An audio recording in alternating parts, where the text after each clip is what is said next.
It's Sunday, April 7th at 7 o'clock, and that means it's time for the Tech Educator program. Welcome to our show.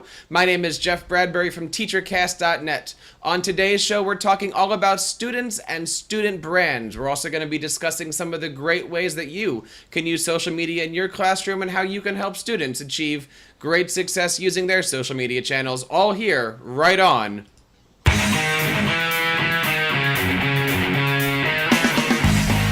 Ladies and gentlemen, welcome to the Tech Educator Podcast, coming to you live each and every Sunday night at 7 p.m. Eastern with your hosts, Jeff Herb, John Samuelson, Sam Patterson, and Jeff Bradbury.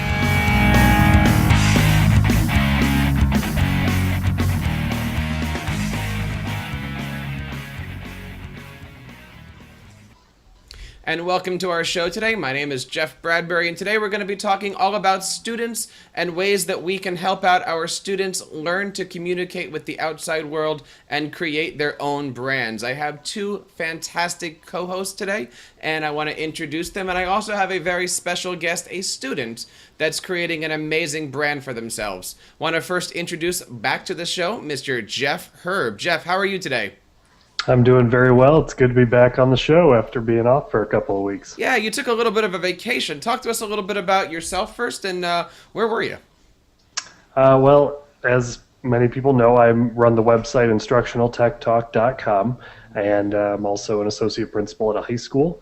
And the past week, I went to London for the week, which was a great trip, and had a wonderful time. It was not relaxing at all, so I feel like I need another vacation after that one because the entire time we were there, we were just running all over the place trying to see as much as we could. But it was a fantastic trip, got to see a lot of great, really cool stuff.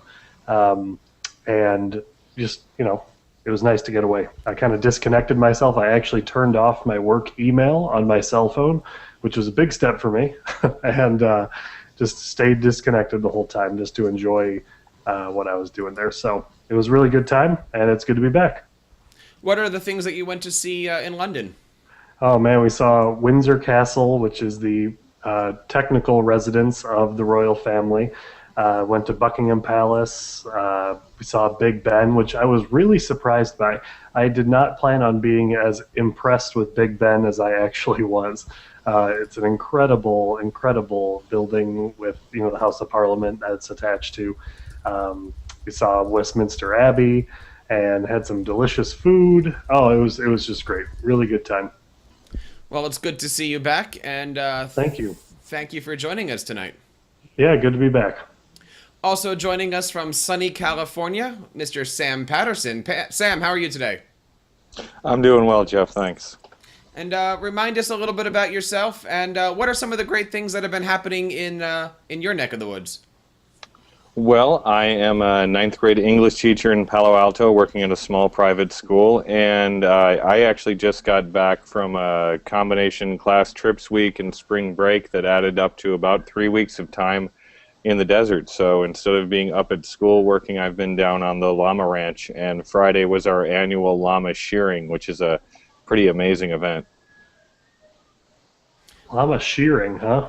Yeah, they get their hair cut once a year, and it's not a very. They also get their teeth done and their nails done, and it's a very fast process run by a very efficient crew of young men from Idaho. They make a tour of the whole Pacific Northwest U.S., dipping on down to the desert, and mainly they're there for the alpaca, but they let us, llama people show up at the last minute and get our llamas shorn. Well, that's pretty interesting. Well, it's Yeah. it's nice to have you back, and Good to be back, Jeff. and I'm glad that your shearing was a success. You'd be amazed. You'll have to check out the Facebook page. I'll put it in the show notes. Yeah, please do. And one of the things that I want to start with is a little bit of educational news. Now, Sam, we talked a little bit about this last week, but I wanted to bring it up today since Jeff wasn't around. You recently changed your Twitter name.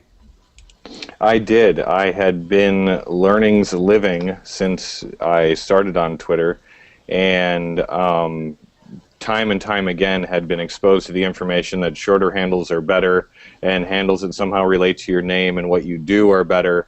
So at the SVQ conference on the 23rd of March, I had a conversation with Carl of the California EdChat team and George Koros, and there was a lot of change your Twitter name cyberbullying going on. So I succumbed to peer pressure, and now I'm at Sam Patchouli. And I might, dare I say, I might have chased down all of my broken connections, but I'm not sure.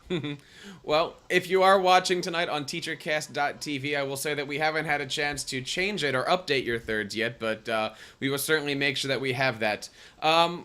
Let's start off with some great ed tech news here, and I think the biggest one that I want to start off with is that we officially have a website. Tech Educator Podcast, this is now episode number 9, I believe. 9, we believe. We took a week off for the holidays, and now we lost track of the name. But I want to pull up my Mac screen here for everybody, and we have a brand new website. Do we have the thunderous applause yet? Anybody have a? Oh No? John's not here. So this is our brand new website over at techeducatorpodcast.com, and you can find all of our great back podcast.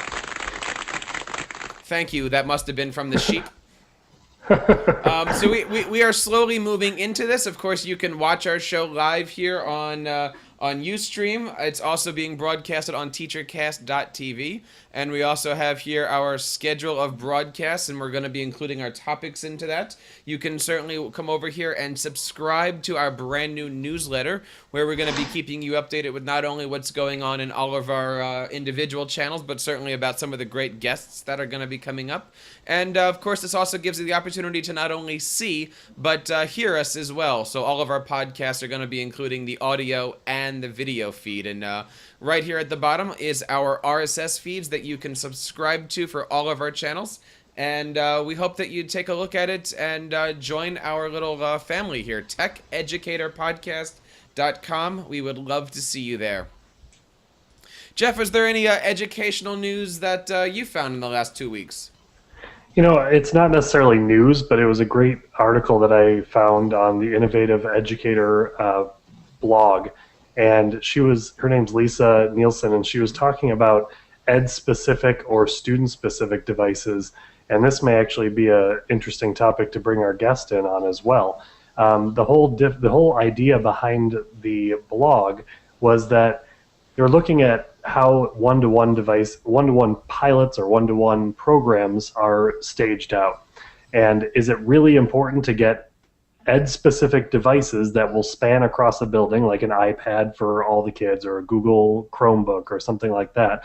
Or is it better off to leave it up to the students and let them choose which device works best for them? And, you know, it's kind of modeled after that BYOD program, but I wanted to get some different inputs from everyone on this panel here. What do you think? I mean, the article doesn't really give a specific answer, but it kind of stages both sides of the story.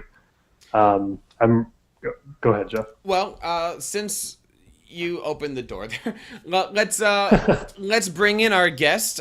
He is a student from New York and just outside of Albany, I think it is. And I want to introduce to the podcast for the first time Mr. Nick Craig. Nick, welcome to the show.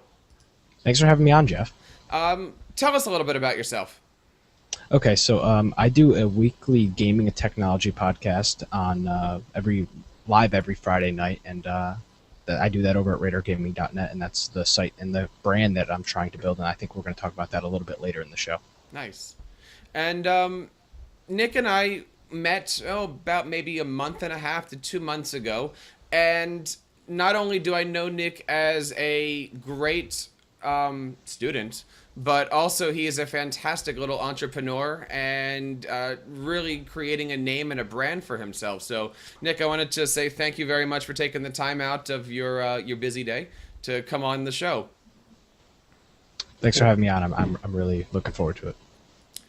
Yeah, it's great to have you here. I actually was able to look through your site pretty recently. I know we'll probably talk about this a little bit later, but you've done a lot of great work, so I'm excited to hear about your process and how you've been putting that together. Thank you for that. Yeah. Well, let's address the question that Jeff brought up. Finding devices that are site-specific. Jeff, why don't you bring that up one more time? Yeah, so the whole idea was do we attack it as an education-specific device or a student-specific device? Are we looking to get one device for an entire building that will be specific to what the teachers want to build, and everyone will have the same device, and you know that what you put together will work across all the devices that are in your building? Or do you want the students to be more comfortable with their device, choose their device, bring that device in, and know that you need to design your lessons and your activities based around the fact that you may have 10 different devices in your classroom?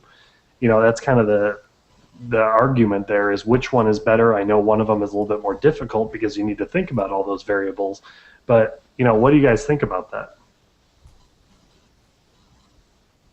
Anyone have an input? Nick, talk to us a little bit about what goes on in your school. Is it a technologically advanced school? Are you allowed to bring in technology to use? What's going on where you are? Not at all. No technology is allowed during the school day at all. They're very strict about that, and it really sucks because, you know, I'm somebody that's really, you know, technology really influences my life, and it's kind of part of my everyday life. And, you know, when I go to school, you know, between 7 and 3, I don't have any kind of interaction with technology except for, you know, when I get a quick hit on Twitter, you know, throughout the day, but that's about it. Sorry about that. And so, I mean, obviously I can assume you think that's ridiculous, right? Yeah, I mean, you know, we're using textbooks from, like, you know, 1983 and all that stuff like that. So, you know, it's like, it's a real disconnect in at least today's society. Do they have any plans of trying to revise that kind of not program, but policy? You know, they try it, but the real issue that we have is, I think the school is having an issue a lot with cyberbullying, and that's something that happens a lot in I guess high schools, is this whole cyberbullying thing. So they think that if they just kind of shut it all down and say you can't have this, you can't have that, then that'll cut back on, I think, cyberbullying and, you know, just bullying in general. What do you think? Does it still happen? Oh, of course it does, because, you know, I mean, you just, you know, you go to the bathroom and you're on your phone for 15 minutes and, you know, you're just not in class. So I think if they kind of took technology and incorporated into classes, you'd have less of those issues. Yeah. It would certainly seem to be more effective than incorporating technology into the bathroom, which is what they've done. Right. Yeah, essentially. No, that's exactly right. I mean, just from the standpoint of a public health issue, my goodness. Now, Nick, if you were given the option, though, I know that you don't have the ability to right now, but, you know, given that same question from the beginning, if you were given the option of having, you know, everyone, including your friends, colleagues, whatever, have the ability to have everyone have an iPad, for instance, and base all of your collaboration off of one device, do you see that as being more beneficial than being able to bring in, you know, an iPod Touch, iPad Mini, Android, you know, Galaxy, whatever? You know, what do you think is a good way to attack that as a procedural way to get to like a one-to-one type environment? You know, I think to get that one-to-one type environment and have the teacher be able to create one lesson plan, I think you need to kind of moderate the device and, you know, say, okay, here's a cheap $100 Android tablet for all the students to use, or here's an iPad Mini. But I think the real thing is here is to, even if you don't have the option, you know, if the school budget doesn't allow you to buy everybody in your classroom iPads or that, have them bring in their own devices, and then, you know, use cool things like, you know, Google Calendar. I have a teacher that uses Google Calendar, and I'm subscribed to that teacher's Google Calendar, and then when I get home, I just throw up Google Calendar and I see, all right, I have homework tonight. Nice. That's a good point. Sam, you're using LiveScribe pens, which is basically a, you know, provided one-to-one device. How do you see that working in comparison to other alternatives and other options? Well, it's interesting. I think that it's got a lot of potential, but the learning curve is pretty steep as far as getting students to do something other than just take notes with it. Mm-hmm. It's got there's a lot of neat stuff it can do, but you have to really learn how to do all of that because it's not intuitive. Like, oh, my pen should be able to do this or that. I think that, you know, there's a lot of importance to having some sort of common shared, if it's not a tablet or something like that, at least a shared interface so that everyone's tablet can get to the same area, the same files, whether that's your learning management system or, I mean, I think that shared cloud space is the most important thing when you're thinking about a one-to-one. I really like, from the management side of things, I really like the idea of everyone having the same tablet, because then, if something goes wrong, you know how to fix it. Sure. But, from the reality side of things, I think that, running a approach to tech that is a BYOD and just have a set of requirements that everyone's device needs to be able to do will actually support an environment in which technology evolves. So as a teacher, you always have to be thinking about what's going to happen next and what can the top end devices in my room do versus the bottom end devices. Sure. And you're going to have to write for, that whole span. But you also, otherwise what's going to happen is in 10 years, the student that we're sitting here talking to is going to be like, yeah, we're all on iPad 2s. And, Right. Well, that's why I like Nick's comment. It kind of blends the two. It's BYOD, but it's also, here's a list of, approved devices. Bring one of these in and we'll know that we'll be able to work with it. So, are you able to put that kind of restriction on people bringing in their own devices? I don't know. That's it's a whole different conversation. But Jeff, what do you see in your building, and how are you seeing that playing out? Well, it's a good question, because right now my building is looking to put policy together for BYOD. And currently we are asking students what they want, how they want to use things. We just got a brand new wireless network in our district this year. And thankfully, it's been so far without a hitch, from what I understand. We were able to do Ed Camp, New Jersey, in my district, thanks to this brand new wireless network. So there's a lot of neat things that we're able to do there, and we really do want to take it forward to BYOD. And I'm actually trying to help out by asking other people that I have in contact here at my PLN, share some of these great BYOD resources. And many educators are creating sites and podcasts, you name it, to teach school districts like mine, for instance, how to do this. I want to throw the question over to Nick. What things do you do outside with technology that maybe you're not allowed to do? Do you go out and you're using your calculator, or are you fixing things on your computer that you're not supposed to in school? Like, how are you using technology to get around your normal everyday curriculum? I tend to use a lot of the Google apps to kind of go around that, because the Google apps can work on any computer. My PC has PCs and Macs in the building, so it'll work on any computer there. I can do it on my tablet and my phone, and then my computer at home. So I use all of the Google products, including Drive and Calendar and all that stuff, to keep track of all the different things that I do throughout the day. And do you explain to your teachers that you're able to do this? Are your teachers frustrated because they can't, or are they looking at you not knowing what you're working on and not knowing what you're doing? I think a lot of the issues with my school district is I don't think that the teachers really understand what the students can do with, things like Google products. And I think what you brought up a good point about how there's technology or podcasts out there that are showing these school districts how to incorporate the technology. And the issue is now is these teachers, they are told from the principal, no devices. If you see one, you have to take it away. So they don't even look into the different options that they could do to better their classroom and better the education of their students. Jeff, as an administrator, how do you take all this? It's very true. It's unfortunately true. And it's something that is definitely going to be changing, I think, a lot in the next couple of years, as we realize and have the capability of implementing some of these devices and new technologies. I think it's at a place right now where schools are realizing that they have to beef up, their wireless systems, and they have to incorporate some of these devices because, one, they've become more affordable and more reasonable to do so, but also you're stupid not to, because you're wasting a lot of money, like he said, on the books from 1983 that you sit on for 15 years because you can't afford to get new ones often enough. Whereas, your tablets, yeah, they'll last you a good 5 years probably, give or take, if you buy them. Maybe not that long, maybe 4. But they'll definitely see a kid through high school, I would say. But the content is dynamic. Short of ripping out a page of a textbook and taping in a new one, that's about as dynamic as your textbook's going to get. I like that. That was good. You're so much more open with a tablet or a digital device, and I think that's what's going to dictate people making that shift, that migration. So you're right. Things aren't good right now.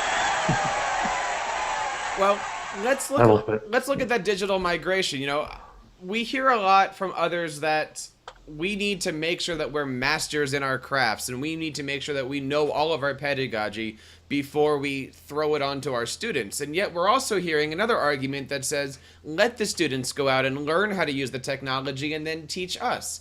Now, for instance, my class right now is doing a project. I have kids that are using Prezi.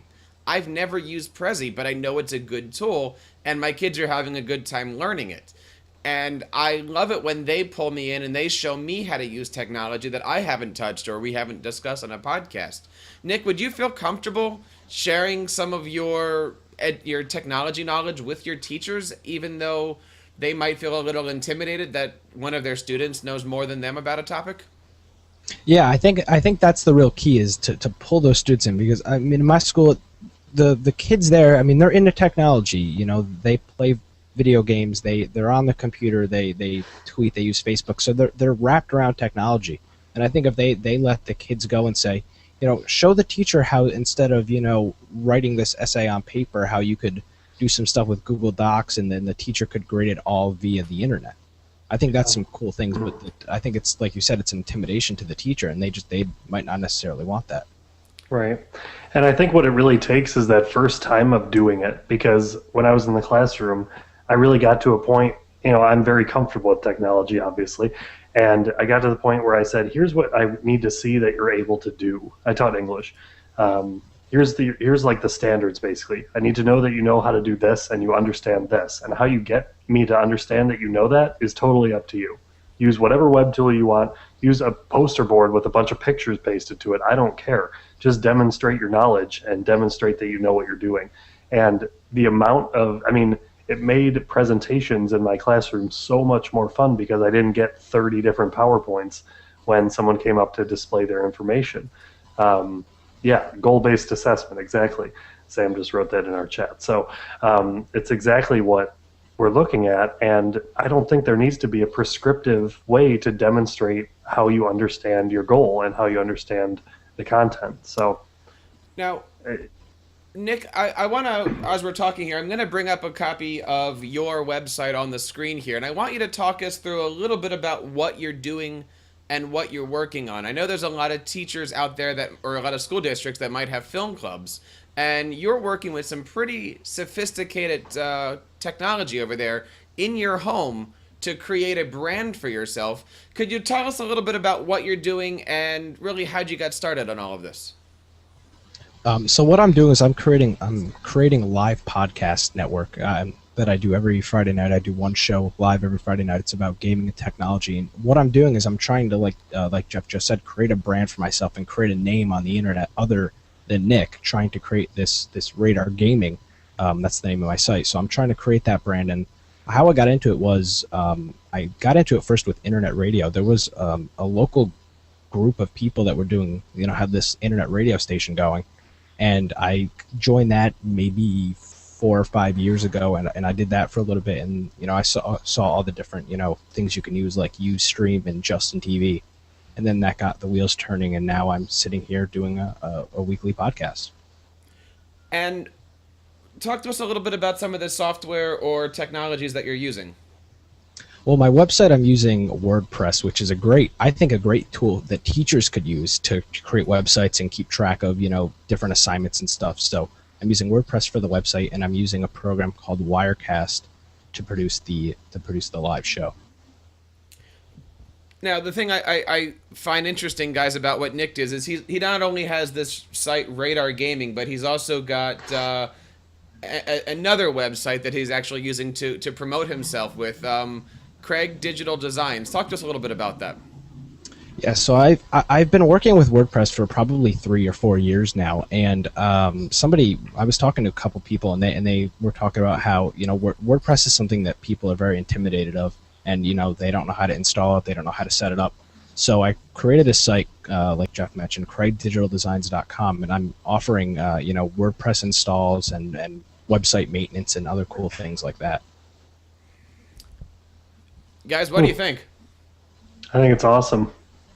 I think there should be classes like this for high school students. What about taught by high school students? I mean, could you ever see Monday at 3 o'clock, we're going to have a student group, and you find a student to teach what the topic is. I mean, we do it as adults. Why not do it with students? Absolutely. I think that'd be really great. I mean, I could go so far as to say you get us, I mean, Nick, you're clearly not the typical student that has developed a brand for themselves. No, most students wouldn't have a Nintendo behind them. That's true. That's a good point. But I would love to see that continue and grow. But I could see Nick, I mean, he has enough knowledge on, marketing because he's built a website for himself, and he has enough knowledge on broadcasting because he's put together a live broadcasting show to teach what I would consider a really respectable course. Not an after-school thing, not a 3 p.m. thing. I'm talking like a noon thing for a period. I mean, I would think that would be incredibly beneficial to students that are looking to get into a field like that. You get into a lot of legality issues, but I could definitely see that being like an independent study where, a student like Nick would join a teacher and teach whatever he knows about broadcasting. I think that would be phenomenal. Yeah, I mean the most advanced kind of technology stuff we have is we have like one AutoCAD class, and besides that it's a bunch of metal and wood shop classes, Sure. and then your English, math, and global. So it's there really is not a whole lot of technology going on in the school in general. Right, and while those are important, they also seem a little antiquated for what people are really experiencing after they leave high school, I assume. Yeah. So really what we're talking about here is students creating brands and brand names for themselves. Nick, where do you want to take Radar Gaming? Where do you want to take all this? Gaming and technologies, it's always been, something that I've been really interested in. I built my first computer 6 years ago now. So it's something that, I kind of grew up in. My dad does IT for the state, so it was something that was just kind of in my family. So computers and gaming and stuff, that was just in my family, and now I'm into it, and I just do it as a hobby. I have the free time, and for the time being, it's just a hobby that I really enjoy doing. Talk to us about some of the equipment that you've already picked up for your hobby. I've picked up the standard webcam. I'm using the camera right now. I'm using is the Microsoft LifeCam Cinema. As you can see, I've got a microphone in front of me, and that's the Audio Technica ATR 2100. And then I've got a small format mixer, the Behringer Xenix 802. Nice. Sam, as an educator, as we all are, who are out there creating our brands, what do you think that we can learn from students like Nick here who are on the same path that we are?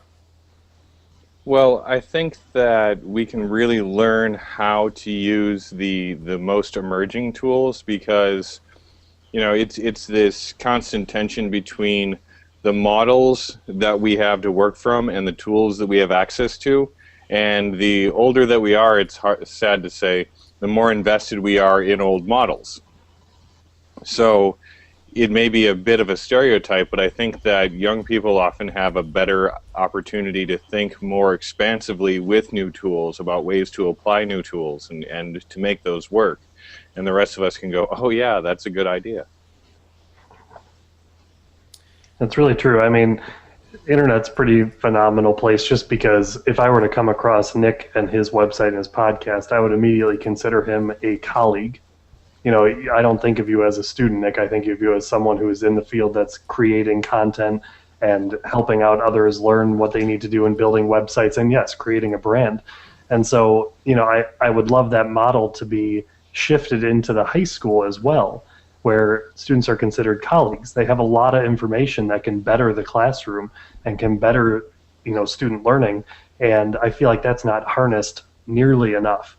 And so if anything, you being able to build this brand and be able to prove that your, background knowledge and what you bring to the classroom is pretty phenomenal, I think that will get people moving in the right direction to say, hey, all right, there's clearly people in my audience of students that knows a lot more about something that I do, and taking advantage of that and actually, grasping onto that and making it something that's more beneficial than for everyone that's involved in that classroom as well. Well, I'd like to take a left turn and talk about this topic from a slightly different point of view now. Going down our list of educational topics, there was actually an article this week that came out about Apple and iTunes, and the whole article was talking about the fact that on iTunes, Apple has actually moved up to the top of this screen the age appropriateness for all of their apps, which is Apple's way of cowering, I think, to society. But that's society's way of saying kids are not old enough to make decisions for themselves. And so we have to put these age limits on there because maybe kids are buying apps by themselves. And we've heard a lot of the stories of how people, students are racking up thousands of dollars in Smurf berries and things like that. And, where are we here? Are we saying that students are old enough? Or are we saying that students are not old enough to make these decisions? Sam, what do you think? What's happening out there in your neck of the woods in Palo Alto? Well, I mean, I think that whether you're talking about putting the age appropriateness of apps at the top of the page or banning all technology in the school, there's so many moves that are just moves of fear and uncertainty. Like, we don't know, the Apple application store doesn't necessarily know what their culpability is if someone buys an app that's inappropriate for them, right? They can put an age restriction on there, but I mean, I knew the numeric passcode to my family's answering machine, and that was, in our day and age, the equivalent of their email account. In fact, I probably still know the passwords to my parents' email accounts. But, so they're going to work around it. I don't think any of these things are actually going to change anything. I'm interested, though, Jeff, with your characterization of cowing to the pressures of society. I mean, really, you make it sound like Apple has been some sort of bastion of free thinking that is, bending to the will of the proto-fascists. Is that what's happening? I think that when Apple first came out with it, they put it exactly where they wanted to. And obviously, they've had a lot of issues with students doing things that they might not have seen or foreseen, and so they obviously are adjusting, but they're adjusting because they've been asked to, whether legally or through email. It's all because of that Vine app, isn't it? I blame the Smurfs. I blame the Vine app. They were smurfed into it, I think. All Yeah. that smurfing on the Vine app, I suppose. But do people even look at those? Nick? I mean, Age restrictions? yeah. Not at all. I mean, No. If anything, this is going to totally date myself, but when CDs were huge, you wanted like the bigger the mature label, the better, and that's what you wanted to buy. You didn't want the ones that were like soft and whatever. You're like, oh, that thing has a big mature label on it. That's definitely what I want to go buy. It's just. And isn't that why films have an unrated version? Probably. Yeah, I mean, I don't know if it's a valiant effort. Apple can then say they've done something to help curb people downloading apps that aren't necessarily good for that age group. But if, Nick backed me up, it doesn't do anything, I don't think. People are going to download the app they want to use. I mean, I play all rated M video games, and it's I'm not 18, but right. Again, there's the restriction on there. This is live. Oh no! Hopefully somebody doesn't take all my M-rated games. That'd be a shame. I'd have to play my Nintendo. Which wouldn't be half bad. No, except when the game freezes. We have quite a few people right now watching this live on teachercast.tv, and we have several people that, of course, follow the show outside of our normal Sunday at 7 o'clock viewing hours. If you have anything to say on this topic or other topics, please, you can follow us on Twitter at TechEdShow. We love it if you can leave a voicemail at techeducatorpodcast.com/voicemail. And you can email us at feedback@techeducatorpodcast.com. At the end of the show, all of our videos go up on techeducatorpodcast.com. And, of course, you can see us every Sunday night at teachercast.tv on Sundays at 7 o'clock. Nick, where do you see this going? I mean, we're going down a path that is getting more and more censored. We're getting down a path that's more and more... Educators want students to do more, yet we're putting more restrictions on them. What advice would you have to the adults of the world who are looking to set policies for your generation? I think before you set the policies, you have to open the policies up and see what's going to happen first, because you can put a million different restrictions in place, but if the students are not going to be going against those restrictions, then they're useless. So I think what needs to happen is these restrictions need to be lifted. They need to see, all right, the students are doing this, this, and this. Well, not let them do this, this, and this, instead of just banning the whole system.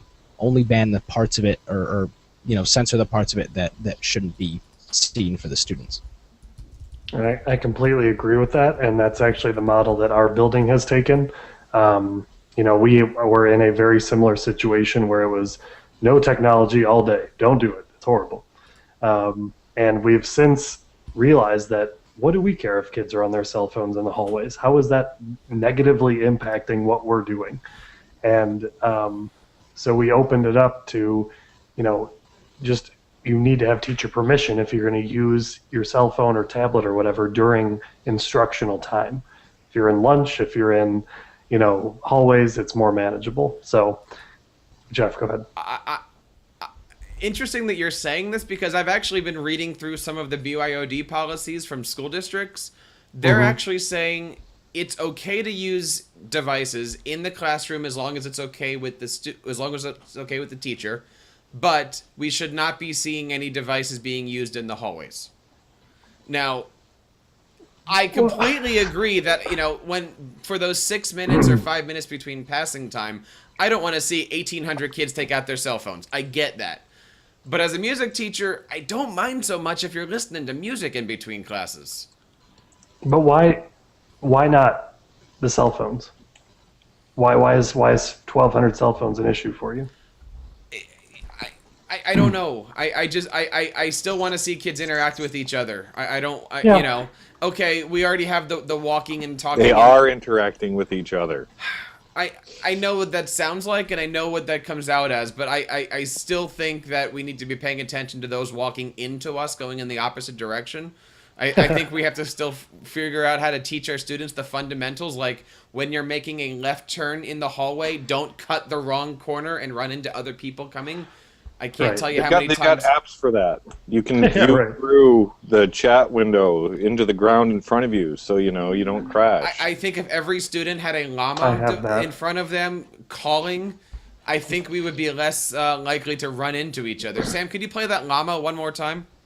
It's I call this up. It's very important for you to realize the llama needs to be behind you. You don't want the llama in front. There's big issues that come up there. I'm texting you here so we can get the sound going.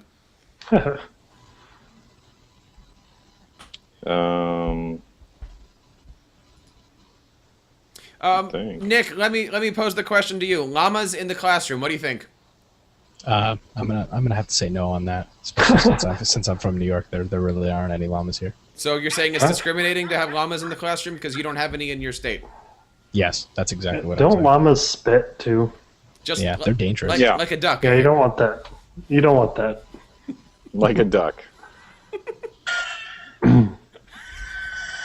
Oh my god. Something else. That's a llama getting its teeth done. Now, what I want to research more... Wait a minute. That's a llama getting its teeth done. I want to hear what it sounds like when it's just happy. What is a happy... No, that's actually another angry llama. Llamas don't make any noise when they're happy. When they're happy, they're just quiet. They're good. They only make noise when they're upset about something. So let's talk about our favorite apps. I like that. Please. Nick, what kind of devices do you have, and what's your? We're gonna make a quick transition here. What's your app of choice right now that you're using? It could be anything from iOS to NES. I'm using. Oh, I like your plan. See how that one works? Yeah, that was good. I used to use Google Reader for all my show notes, and that's kind of how I catch up on all the different news and stuff is through Google Reader. And now that they've announced that they're closing Google Reader, I'm using a new app called Feedly. Yeah. And I'm using that on my phone and my tablet, and also there's a Google Chrome extension for Feedly, and I've been using that almost exclusively since they announced the shutdown of Google Reader. It's pretty good, isn't it? Yeah, it's great. I think it's so much better than Google Reader. Yeah, I agree. It's definitely a good one. I've switched to, and that was actually my featured one. I did an article about that, and that's the one that I would recommend that people switch to. So I'm in total agreement with you on that one. There was also something on the Google Doc here for Explain Everything. Who was that? That was me. I just did an actual interview podcast show with the founders of Explain Everything today. So I threw it on there just because it was fresh in my mind. But if you haven't used it before, Explain Everything is kind of a animation, screencasting, digital design, tool for creation on your iPad. It's been widely used in the classroom for students to demonstrate their understanding, knowledge, share content. It's used a lot in math classes to kind of work through math problems and help show how you get from the beginning problem to your solution. And it's just a really phenomenal app that's been put together, and it's grown quite a bit since its inception, to the point that it's a really robust app that is running very smoothly. And a lot of the conversation that I had today were ways that it can be used in the classroom. And they gave me an example of how a second grade class is using their app to take a picture of something like a terrarium and then be able to, narrate what the different parts of the terrarium are. And these are second graders, and they're telling me all these advanced tools they're using in this app and how they're able to stitch together and create this movie really easily. And, a lot of people feel like this kind of functionality is really reserved for the middle school, high school level, but kids are doing it really at young ages, at second grade, to be able to create these kind of videos using Explain Everything. And I was just really taken back by that. I thought it was really cool. So just want to put a plug in there. If you've never used it before, it's a great app. The link to it is on our show notes. Sure. And Sam, what's your app of choice this week? My app of choice this week is called BFF, which is Broadcasting for Friends. And it's a Ustream-based app that allows you to stream video directly to a Facebook page. And I finally entered the world of the smartphone owners, and this allowed me to stream video from the llama shearing directly to the llama Facebook page, which was pretty magical because, this only happens once a year, and honestly, I get a lot of mileage out of this footage, so it was great to be able to capture it on the fly and deliver it without even having to do any upload steps. Sam, this is a video show, and we are very disappointed that you don't have any video for us. Can you please make sure that we have some video? I sent you a video yesterday or Friday. But you sent it to me on my phone, so I don't have that available. Could you see that you could share with us? I think that the viewers out there would love to see some llama shearing video, wouldn't you, Jeff? I think so. All right, let's see what I can find here. And in the meantime, I'd love to hear Jeff talk about Boss Jock, because I know he put that one in there. I gotta say, I love Boss Jock, and Boss Jock is a great app that is made for podcasters. I mean, to be honest, I used Boss Jock when I was recording live at ICE. That's the app I used, and it came out great. Man, it almost actually came out better than my setup at home, which was kind of depressing for me, but it was phenomenal. It's a great app, and basically what it does is it allows you to create a podcast using just the app. There's 35 different sound banks that you can stick on here, and so what I do is I put my intros, my outros, my interviews, everything is in here, and I did a Jersey, if you go to jerseyeducator.com, I did a podcast called Are You Podcasting with Your Dentist?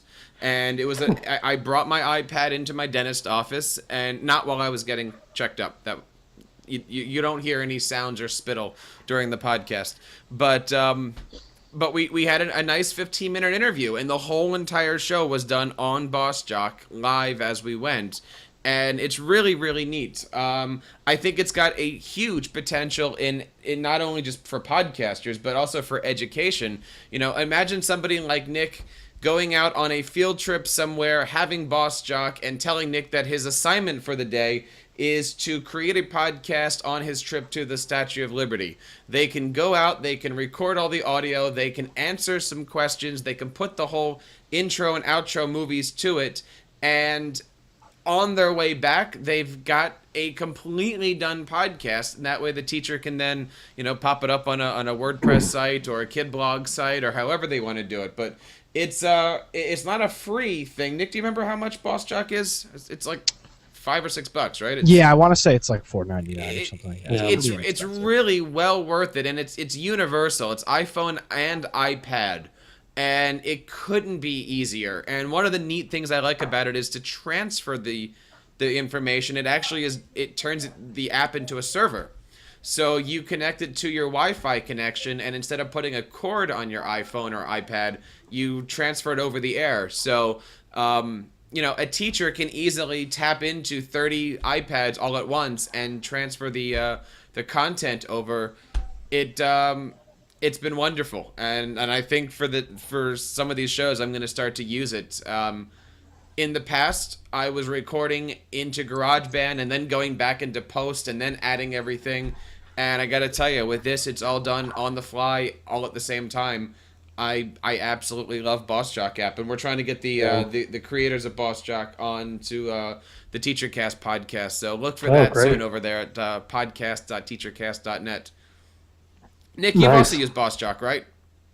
Yeah, I've used it a few times. Not too much because I don't have an iPad, or the iPad that my family has isn't mine, so I don't always use it personally. But I have used it, yes, and I love it. They don't have a version for Nintendo? No, the NES version is currently in development. It's taken a little bit longer than I'd hoped. You have to blow, Their R&D department is awfully slow. Yeah. Yeah, I don't know what's going on with the guy.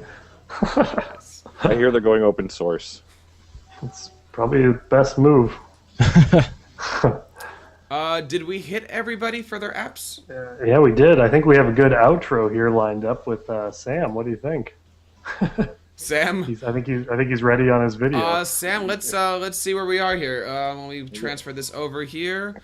And, you got that up? Sadly. Yeah, hold on. Let me see if I can zoom in on this. Let's see. Are you going to make it go full screen, Sam? Can you make it? If I make it go full screen, does it stay? You still got it? Jeff, did you say full screen or full screen? you get a little of both here. Okay. Jeff, if you capture your whole desktop monitor through Google Plus, it'll pick up that video. Yes. Sam, can you make the video bigger first? I'll adjust the screen here for the millions of people watching. I know they're watching the Tech Educator podcast and not WrestleMania at the moment. Actually, Sam, we just lost 2 viewers. That's sad. They knew it was coming. They knew it was coming. Okay. And we're full screen on Sam. And that looks beautiful right there. Oh, yes. Ready? All right. Pump the audio up, my friend.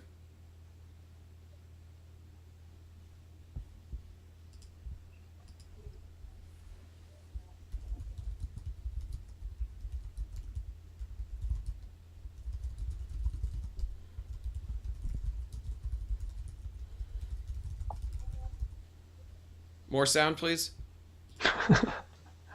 Any sound, please? No sound? It's not picking up the sound? No. I don't hear it. Well, it's just people talking. There's no llamas screaming in this one. They're actually just shearing it.